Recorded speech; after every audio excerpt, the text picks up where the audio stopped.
곧 15, 16일 터키에서 G20 회의가 열립니다. 근데 뭐 G20가 뭐 때문에 열리고 요즘은 뭐 때문에 이런 기구가 있는지 잘 모르는 사람이 많아서 이야기를 좀 하겠는데요. 이것은 금융위기 이후에 세계 경제가 붕괴될 상황에 놓이고 서로 경쟁적으로 환율 경쟁을 벌여서 자기만 살겠다고 하니까 그런 부분들을 질서 있게 좀 수습해 나가자고 세계의 이 강한 20개 나라가 모여서 G20가 된 겁니다. 그래서 뭐 세계에서 좀 힘 좀 쓰는 강대국과 또 그까지는 못 가더라도 중견국 정도 되는 나라들이 다 참여했죠. 대륙별로요. 그래서 이번엔 터키 안탈리아에서 열리는데 관광지로 유명한 데입니다. 이번에 주제는 이 국제사회의 포용성입니다.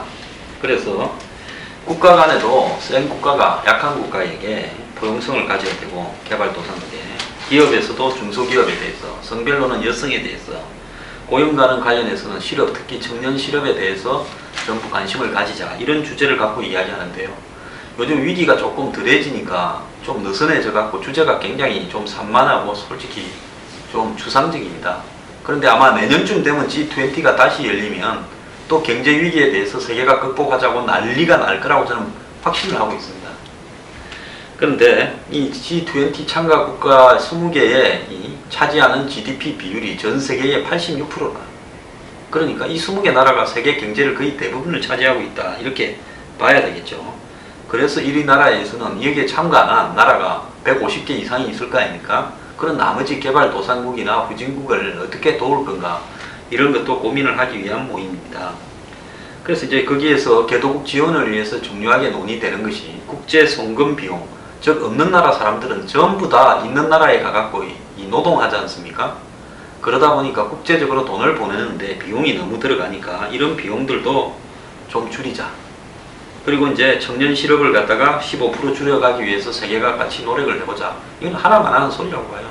자기 집구석도 뭐 다 불도 못 끄고 있는데 뭐 여기서 모여서 뭔 회의를 합니까? 그리고 이제 좀 재미있는 게 다국적 기업의 탈세 방지책 마련입니다. 이것은 뭐 때문에 하는가 하면요. 옛날에는 제조업이 중심 기업이기 때문에 세계적으로 큰 회사가 다 제조업이었습니다. 그러니까 그 회사가 법적으로 등록되어 있는 데서 실제로 다 생산을 했습니다. 그런데 이제 구글 같은 이런 회사는요. 세금이 낮은 데다가 회사 본부 갖다 놓고 실제로 일은 자기들이 편한 데서 다 합니다.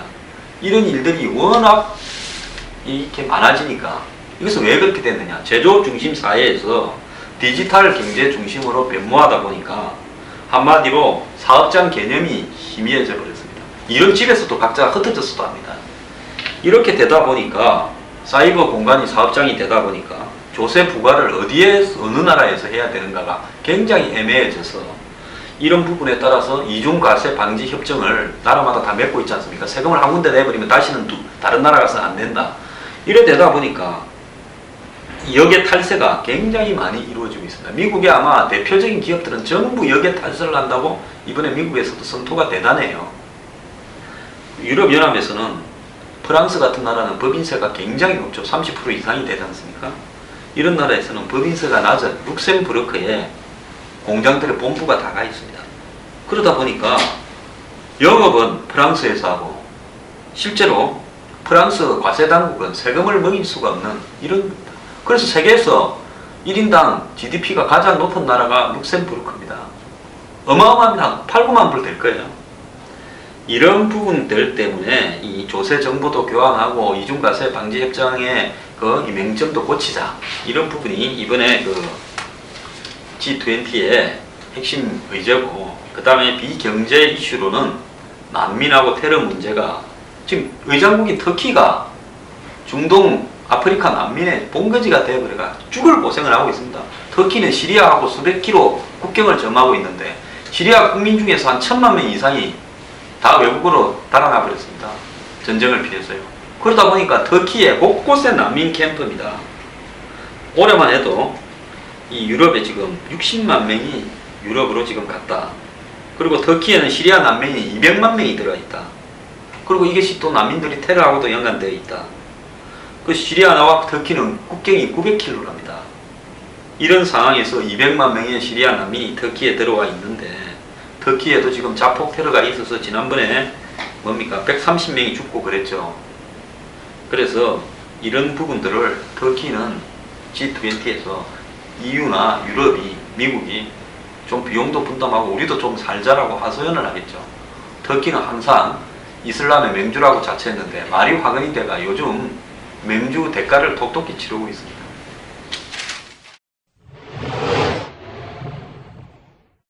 그리스가요, 올 초에 좌파연합, 즉 극자 출신의 덕보잡 총리를 선거에 이기기 위해서 뽑았습니다. 그리고 그 총리는 유럽연합이 강요하는 구조개혁안에 대해서 반대를 하겠다 이러면서 국민투표를 붙였고, 또 국민투표에 국민들의 힘을 실어줬습니다. 그리고는 또 벼랑 끝에서 버티다가 결국은 합의를 했어요. 유럽에 요구하는 개혁안을 받겠다고. 그러면서 이제 다시 선거를 해서 또 뽑혔습니다. 그런데 큰 소리 칠 때는 좋았고요. 그 다음에 뭐 민족주의니 뭐니 우리는 뭐 안 당한다, 우리는 할 말 다 하고 죽겠다 하고 할 때는 국민들이 다 좋아가 박수를 쳤는데, 지금은 요구하는 거 다 수용했고, 거기에다가 지난번에 뻗대긴 결과로 추가적으로 벌도 받았습니다. 국유 자산을 팔아서 구조조정 자금 500유로 62조를 갖다가 추가적으로 더 낸다라는 벌칙이 붙었습니다. 그러니까 이제 국유 자산을 팔아야 되는 겁니다. 그래서 그리스가요, 알짜, 항구, 철도, 국영기업, 부동산 지금 다 팔고 있다는 겁니다. 그것도 뭐 이렇게 그리스 망했다라는 거 전 세계가 다 아는 소문이 나다 보니까요, 서로 헐값에 살라고 지금 배 튕기고 있다는 겁니다. 그러다 보니까 이 무슨 블랙 프라이데이도 아니고 그리스의 알짜 매물들이 지금 눈물의 세일을 하고 있는데, 그리스의 대표적인 산업 항구인 파레우스 항만의 운영권이 매물로 나오니까 덴마크하고 중국 지금 세 곳이 필리핀까지 뛰어들었습니다. 사겠다고 지금 입찰이 붙었고요. 그 다음에 이 그리스의 테살로니카, 굉장히 역사적인 도시죠. 이 항구의 지분도 67%도 역시 또 내놓는답니다. 철도도요, 한국으로 보면 코레일과 도시철도공사 같은 이런 어떤 공기업이 전부 매물로 올라 있는데, 독일의 지멘스, 프랑스 알스톰 전부 고속철 만드는 이런 회사들이고 유명한 회사들이죠. 이런 데서 사겠다고 지금 나오고 있고, 루마니아 회사까지도 지금 손을 내밀고 있답니다. 그리스가 요즘요, 필리핀, 루마니아들한테도 자기 국유 재산을 팔아야 될 처지가 된 겁니다. 그리고 국영가스 회사는 인접 이슬람 국가인 아제르바이잔의 국영석유회사가 사겠다고 또 지금 나오고 있고요.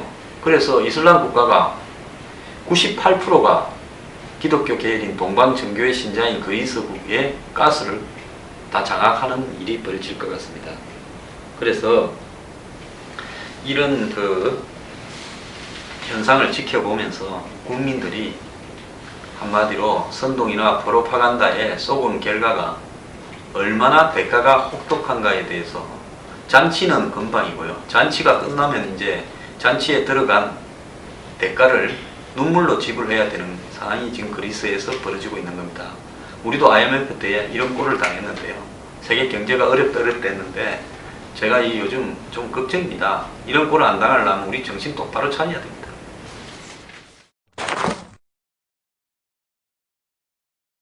인도의 모디 총리, 인도는 그 장기간 영국의 식민지 지배에 있었습니다. 100년 이상 있었죠. 오랫동안이죠. 근데 이 인도의 모디 총리가 영국을 방문했는데 지금 받고 있는 환대가 극진하다는 겁니다. 과거에 한국하고 일본하고의 관계하고 비슷한 인도하고 영국 관계에서 인도는 왜 이렇게 환영을 받느냐.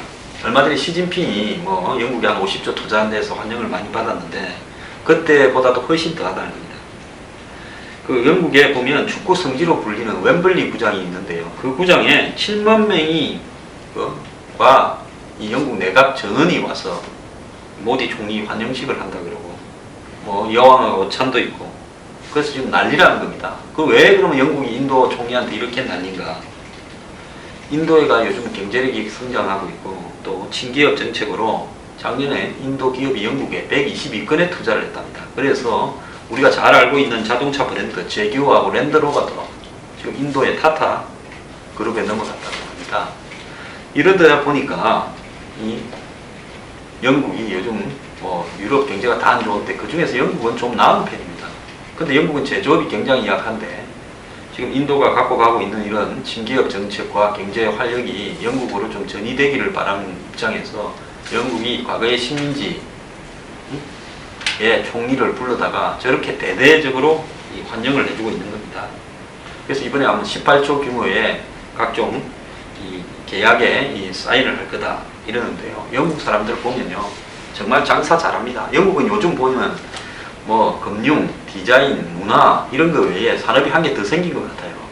영국이 갖고 있는 과거의 황실 전통을 이용해 갖고 외국에 그 갑자기 돈을 많이 버는 사람을 뭐라 그럽니까? 졸부라고 그러죠. 그 다음에 옛날부터 전통 부자들은 뭡니까? 그것은 뼈대가 있는 집안 아닙니까? 그러니까 졸부를 불러다가 뼈대가 있는 집안에서 일종의 세레모니, 의식을 갖고 환대를 해줌으로써 졸부들 마음을 갖다가 좀 이렇게 기쁘게 해주면서 영국이 뒤로는 돈을 긁어내는 그런 쪽으로 아예 그냥 수단을 굳힌 것 같습니다. 그래서 영국의 왕정을 폐지하자 하는 그 예산만 낭비한다, 뭐 맨날 스캔들이다 난리인데요.